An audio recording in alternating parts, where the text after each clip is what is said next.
Bismillahirrahmanirrahim.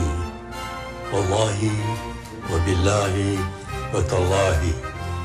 Saya Mahathir bin Mohamad setelah dilantik memegang jawatan Perdana Menteri dengan sesungguhnya bersumpah bahawa saya akan dengan jujur menunaikan kewajipan-kewajipan jawatan itu dengan segala daya upaya saya, bahawa saya akan menumpahkan taat setia yang sebenar kepada Malaysia dan akan memelihara, melindungi dan mempertahankan perlembagaannya. Bismillahirrahmanirrahim. Wallahi wabillahi watallahi.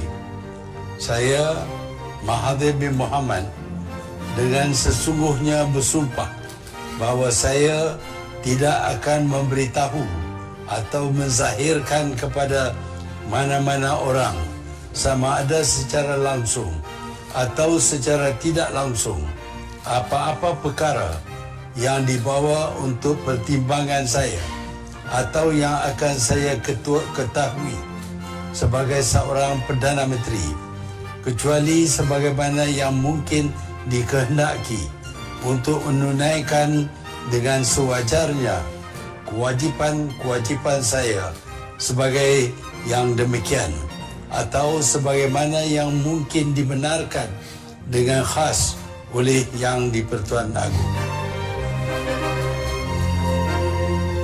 Menjunjung kasih Tuanku.